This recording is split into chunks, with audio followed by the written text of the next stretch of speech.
on ne fait pas les tours qu'il a fait. C'est-à-dire qu'on va directement.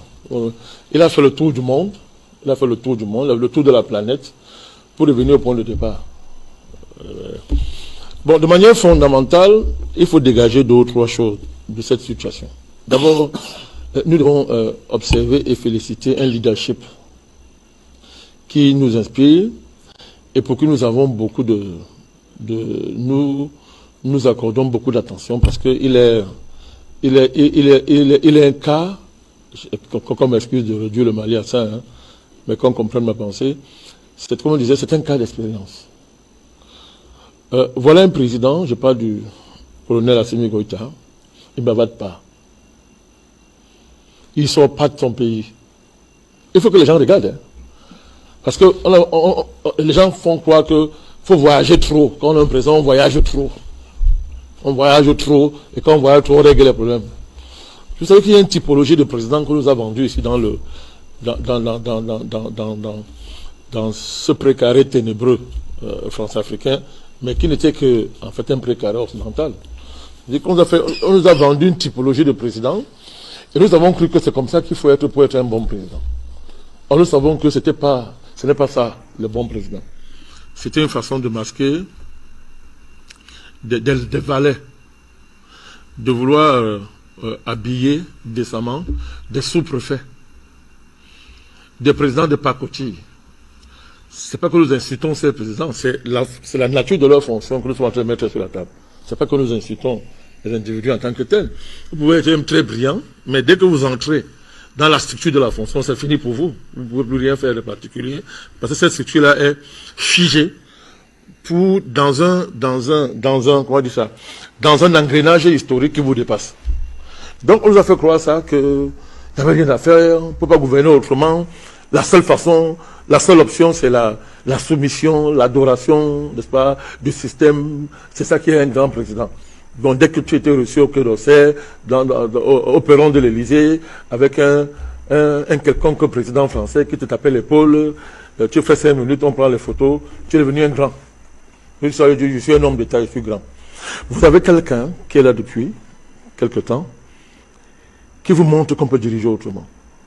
Quels sont les objectifs précis à atteindre, il sait où il va. Et il les atteint sans bruit. Je parle du colonel Assimi Goïta. Donc, dès que la crise a commencé, il a posé les principes et les conditions de l'affaire.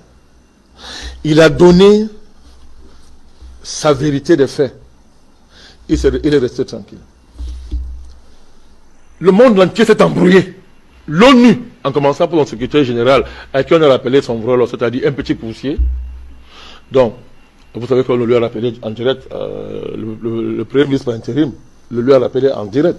Donc, ça, nous, on parle par l'air. On était très heureux. Donc, tout le monde s'est embrouillé, on s'est agité, tout ça. Assimi Goïta est resté calme. Tous les embrouilles que les uns et les autres ont fait, c'était pour enfin lui donner raison. L'ONU dément une chose, demain dit le contraire, le lendemain redément. Le secrétaire général veut contredire la position de l'ONU même sur une question, il vient contredire. C'est une affaire qui a démontré une fois de plus comment dire ça, la vraie nature du système international sur le phare encore. C'est une affaire qui a démontré le caractère pourrissant, le niveau de putréfaction, n'est-ce pas, ce qu'on appelle système international, et la crédibilité que les gens veulent se donner parce qu'ils sont censés représenter ce système-là. Alors, M. Ouattara, au départ, le bluff comme d'habitude, il menace, il s'agite, après il dit ça va se régler à l'ONU, il va à l'ONU, ça ne marche pas, il revient à la CEDEAO, ils font le bruit, ils ont donné au moins 3 ultimatums, la CEDEAO, hein, on donne au moins 3 ultimatums, et évidemment, à chaque fois, ça veut dire que l'ultimatum se transforme, n'est-ce pas, en que non, vraiment, il faut il donne un ultimatum au public, mais après le même président lui dit que non, il faut privilégier la voie pacifique. Il faut privilégier la voie pacifique. Mais pourquoi vous parlez en public, vous donnez les ultimatums, et maintenant par derrière, chacun va de son côté et fait semblant de dire que non, vraiment, il faut la voie pacifique et tout et tout. Donc on a là, au niveau formel, n'est-ce pas, une fois de plus, on voit exposer la nature de ce système. Ça ne tient plus, il n'y a rien. C'est pas du sérieux. C'est du banditisme, c'est de la fémania. c'est en pleine putréfaction. Les gens qui représentent ces structures-là, malgré les grands aides qu'ils ont pris, on a pris qu'ils avaient de la valeur, n'ont aucune valeur. Vous voyez, un secrétaire général, l'ONU ne vaut rien. Il ne vaut absolument rien. Il le demande. Vous voulez le respecter? Vous voulez le respecter? Vous n'avez pas le moyen de le faire parce qu'il ne vaut rien. Alors, il ne vaut rien. La CEDEAO, rien du tout. Ils sont là avec des vestes, ils mettent des drapeaux ici, ils veulent se faire important. Zéro touron, avec des présidents vides, sans aucune consistance. Donc vous regardez tout ça, vous vous demandez, mais c'est pas possible ça. Mais comment on peut arriver à ce genre de niveau? Je ne parle même pas de l'Union africaine. Vous vous demandez comment est-ce qu'on peut arriver à ce niveau? Mais bien, on nous a vendu ça pendant des décennies. On nous a vendu ça pendant des... On nous avons cru que tout ça était sérieux. Assimi Goïta prend sa fermeté, déshabille tout ça, dégonfle tout ça, et les détruit sans parler, parce qu'il les expose. On voit qu'ils ne valent rien. C'est-à-dire que ils disent que bon, quand vous les entendez parler, vous avez l'impression qu'ils vont avaler Assimi Goïta en 2 jours. Vous êtes sûr que Assimi Goïta et le Mali ne peuvent pas tenir 3 jours. Quand ils parlent, après ça vous vous rendez compte, ils se dégonflent encore seul devant lui, et même ils s'embrouillent, ils sont perdus. Donc, Assimi Goïta et le régime malien nous ont fait un cours vivant sur la nature et la réalité de ces institutions-là, qui font du bruit, mais qui en réalité, face à une démarche lucide, à une démarche sereine, à une démarche de conscience, peuvent rien faire. Ça, c'est la forme, hein. Dans le fond, mais un rapport de force devant vous est en train de se dessiner. Une nouvelle dynamique émerge. Une nouvelle dynamique est en train de s'imposer, petit à petit, sans faire de bruit, et désormais il faudra faire avec. Et cette dynamique, c'est notre dynamique. Assimi Goïta incarne. Il n'est pas le seul d'ailleurs à le faire, en ce sens-là. Notre dynamique, qui aurait cru hier que c'était possible? Que dans cette sous-région, totalement vassalisée par la France-Afrique, agissant pour le compte de l'Occident, entre guillemets, qui aurait pu croire qu'on se retrouvera devant une pareille situation? Qui aurait pu croire? Donc ça veut dire concrètement que tous les présidents là réunis, tous les pays là réunis là, tout le bloc de l'OTAN là, qui ne veut pas dire son nom là réuni, plus l'ONU, n'ont pas été capables de faire plier le Mali. Ça c'est la leçon. N'ont pas été capables. Alors, et à partir de là, la méthode d'Assimi Goïta peut faire tache d'huile. L'exemple malien peut faire tache d'huile. Ça nous parle. Qu'est-ce qui amène Assimi Goïta? Quels sont les ressorts de cette force du régime malien? Quels sont les ressorts, n'est-ce pas, qui font la force du régime malien? Mais, tout à l'heure, je vais dégager les éléments formels. Le sérieux d'un dirigeant, sa détermination, sa lucidité, et une équipe qui est autour de lui, de personnes qui ont une vision pour le pays, qui ont l'expérience du pays parce qu'ils ont mené les batailles de leur génération pour le compte du pays, n'est-ce pas? Et des bonnes alliances géopolitiques. De bonnes alliances géopolitiques. Et peut-être l'histoire aussi, président. Oui, c'est ce que je viens de dire. Il dit la vision, l'histoire de leur pays. Ils connaissent tout ça. Assimi Goïta a été au front. Toute cette génération-là, Abdoulaye Diop, ces gens, vous voyez, c'est une équipe qui ne tombe pas du ciel. C'est une génération qui est le produit d'une histoire. Alors, elle s'est appropriée l'histoire du pays. Elle a tiré les leçons du passé. Elle a dit, OK, qu'est-ce qu'il faut faire? Si nous faisons une bonne alliance stratégique et que nous évitons les pièges du passé, et que nous sommes fermes, et que nous sommes dans une dynamique, comment on dit ce moment-là, wagon locomotive, avec le peuple, c'est terminé. Vous avez ça devant vous, non? Vous voyez ça devant vous. Dynamique, wagon locomotive, entre le peuple et ses dirigeants, c'est l'un des rares pays au monde où on voit ça. C'est-à-dire une vraie démocratie. Une vraie démocratie. Deuxièmement, des bonnes alliances, une bonne alliance géopolitique. Une bonne alliance stratégique, c'est indispensable, Junior, pour gagner le combat. C'est indispensable dans le contexte actuel. Une bonne alliance. Et le calme, terminé. Le calme. On ne dénonce pas l'Occident, ou entre guillemets, on ne réclame pas le respect, et par derrière, on a les comportements qui nous dérespectabilisent. On dit, on doit nous respecter, et on est cohérent dans son comportement. Il ne cogne pas la porte de l'Élysée. Vous avez vu Assimi Goïta aller négocier un voyage en France? Il a compris que s'il va en France à l'Élysée, il est même maudit. C'est ça qui va le détruire. Il ne voyage pas, il ne cherche pas la reconnaissance des pères, de l'Occident. La reconnaissance, c'est son pays. C'est ça qui l'intéresse. Il ne bouge pas. Et il impose le respect. Donc il y a un rapport de force qui se détermine dans la sous-région. C'est d'ailleurs pour ça que vous avez vu que dès que ce capitaine Traoré a pris le pouvoir, premier voyage, et seul voyage. C'est où? Au Mali. Au Mali. Vous voyez comment ça fait trembler? Ça fait trembler l'establishment, entre guillemets. Il tremble, il y a un tremblement de terre. On en parlera d'ailleurs. Voilà, le gars n'a pas encore bougé, hein. Les gens tremblent.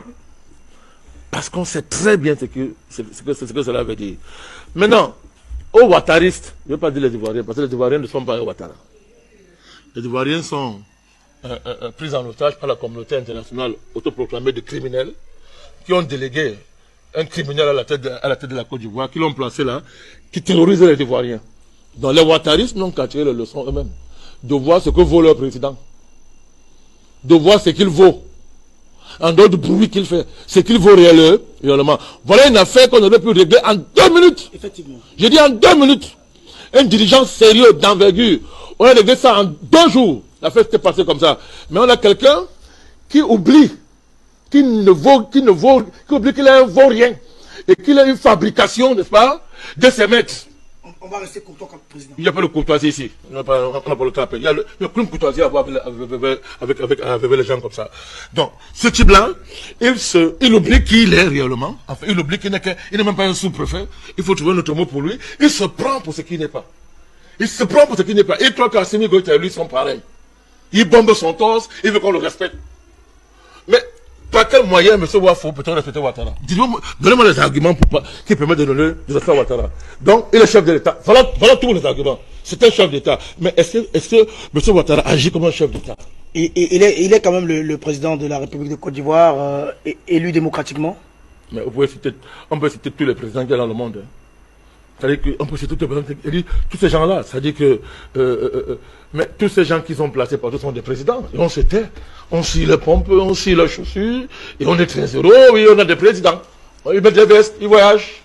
Ils parlent dans l'autre nom dans le monde. Et on danse. Non, c'est pas sérieux. Monsieur Ouattara, c'est pas un chef d'État. C'est pas comme ça qu'on arrive au pouvoir. C'est pas comme ça qu'on se comporte quand on est un président. Alors, et maintenant, si on nous force, par la publicité, par les pressions, par toutes sortes de chantage, pour dire que non, respectez-le, ben ok, on veut donc le respecter. Bon, voyez alors ce qu'il fait.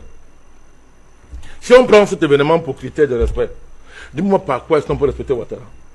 Il ment comme ça, c'est pas possible. Il est obligé de mentir comme ça. Même quand vous voulez mentir, mentez bien. Mentez au moins bien. Vous pouvez mentir aussi grossièrement, c'est un dossier comme ça. Regardez comment il s'est comporté. Même le pire voyou ne serait pas comporté comme ça. Mais, monsieur Junior, on ne peut pas avoir à la main ce téléphone, c'est que j'allais comme ça à titre pédagogique. Vous dites ici devant les gens, je dis, c'est pas un téléphone. Et que ça, c'est pas un téléphone, c'est une boîte d'allumettes. Mais c'est pas un mensonge, c'est de la bêtise de dire ça. Faut apprendre à mentir. Le dossier, c'est le dossier des créanciers mercenaires. Ça dit qu'on a vu des pas vertes et des pas mûres. On est descendu très bas pour des dirigeants. Très bas. Regardez tous les gens de la CEDEAO. Qu'est-ce qu'ils n'ont pas dit sur ce dossier? Mais à chaque fois qu'un dirigeant est descendu au Mali sérieusement, en partant, il a dit, ne parlez plus jamais de cette affaire. Dès qu'un président est arrivé, vous connaissez toutes les délégations qui sont parties au Mali. À chaque fois qu'une délégation est allée au Mali, et a rencontré M. Assimi Goïta et ses mercenaires, elle dit, vous avez vu le gars est rentré, ces gens sont rentrés transformés, et ils ont fui les interviews. Ils ont dit, on fait le coup d'interview. C'est encore mieux comme ça. Parce qu'ils voyaient que s'ils faisaient l'interview, ils devaient être obligés de désavouer leur père. C'était trop gros. Grossier. Assimi Goïta, c'est le grand homme, c'est le gentleman de cette affaire. Parce qu'il faut avoir même beaucoup de hauteur pour même se comporter comme Assimi Goïta doit le faire, au regard de la gravité. Ça aurait été réglé en 5 minutes, ce jour. En 5 minutes. Non, il faut qu'il joue au grand. Il faut qu'il montre que dans la sous-région, il est le seul coq qui parle. Et quand lui parle, personne ne prend parce qu'il est le président de la Côte d'Ivoire. Mais quand vous glattez, vous voyez que, mais attends, quel est le monsieur là qui veut qu'on le respecte? Il dit qu'il est économiste, on ne lui connaît rien. C'est-à-dire, il n'a rien qui démontre qu'il est économiste. C'est parce que vous avez été directeur général à Joao FMI que vous êtes économiste. Un économiste, c'est quelqu'un qui produit des théories économiques valables. Vous connaissez un document écrit par M. Ouattara en langage économique? C'est seul prouvé, c'est que j'ai été directeur à Joao FMI. C'est ce que vous dites. Dès que vous parlez de je vous dis, j'ai occupé de hautes fonctions. Voilà ce qu'il dit. Mais ce n'est pas ça l'économiste, puisqu'on va ramasser les portes qui on met là-bas. On met là-bas, c'est démontré. Donc, il a fait quoi? Alors, moi, je sais que non, vraiment, je suis brillant. J'ai voulu être président, je suis devenu président. Y compris en tuant tout un pays. Donc, quand vous regardez, quelqu'un qui incarne les contre-valeurs absolues, mais veut qu'on le respecte. Il ne faut aucun effort pour même quand il a l'occasion de faire quelque chose qui puisse vraiment donner du grand amour, de pas aller pourquoi au moins ça, pourquoi parlant de lui on dit que bon ici quand même il a fait ça. Et il y avait quand même du bon. Oui, non, un dossier comme ça, il ne fait rien. Non, mais c'est la vantardise, l'esbrouffe, la fuite en avant. Regardez le dossier de la drogue. On a nié, machin ici. On a fait une campagne contre l'Afrique Média ici. On a fait l'Afrique Média, on a contre n'importe quoi. Maintenant l'État ivoirien reconnaît que la drogue devient une question de santé nationale en Côte d'Ivoire. Mais qui a organisé ça? C'est M. Ouattara. Qui a instrumentalisé M. Bakayoko? Bon, pas à son nom, je ne vais pas le défendre, pas à son nom. Il est prudent propre public. On a passé le temps à nier, non? On a dit qu'on a fabulé ici. Donc on s'est rendu compte que, mais attends, mais c'est une économique. C'est une économie. Et que les prétendues prouesses économiques de la Côte d'Ivoire étaient basées, entre autres, sur la drogue. C'est-à-dire qu'on a généralisé la consommation de la drogue dans le pays pour détruire les populations. On ne sait pas à quel but. Mais appelle ton frère en secret. Envoie ton frère. Et en plus, même tu as un président qui était... bon, il n'est pas une référence pour nous. Je parle de fois, il y a des mains. Qui veut jouer, qui est vraiment dans le dossier. Il voulait jouer les médiateurs. Il a joué son rôle et tout. Il connaissait le dossier, il était avancé. Mais pendant qu'il est en train de gérer ça, toi tu le court-circuites par derrière. Parce que tu veux montrer que tu as les relations internationales. On va à l'ONU. Mais on allait à l'ONU. Voilà. Et le Premier ministre malien a dit à l'ONU que M. Gutiérrez là, de quoi tu parles là? Tu n'es pas un chef d'État. Tu n'es qu'un petit secrétaire. Donc, ferme ta bouche. Ce dossier ne t'intéresse pas. C'est un dossier purement malien. Un malien le gère. Il a remué ciel et terre pour comprendre que le monde a changé, mon cher Junior. Et c'est pas là que j'ai terminé. Le monde a changé. Cette situation montre que le monde a changé désormais. C'est fini. C'est fini. Cette toute puissance de l'Occident, c'est terminé. Cette arrogance, des injonctions et des ordres qu'on donnait et que les gens se pliaient, c'est fini. C'est terminé. Il est possible de faire autrement et de tenir. C'est ça qu'on est en train de voir. Donc, le régime malien est l'incarnation de ce renouveau, n'est-ce pas, de cette nouvelle Afrique qui est en train d'émerger petit à petit, n'est-ce pas, et qui va suivre un autre chemin que ce qu'on a connu jusqu'ici. C'est en cela, comme ça que moi je vois cette affaire, au-delà, n'est-ce pas, de la déculottée, n'est-ce pas, de ce vantard qui se prend pour ce qu'il n'est pas. Il est un agent de très bas niveau, il est l'ennemi du continent africain, mais il veut qu'on le prenne pour modèle et qu'on puisse reproduire ça. C'est ça qui est inacceptable. Merci à vous.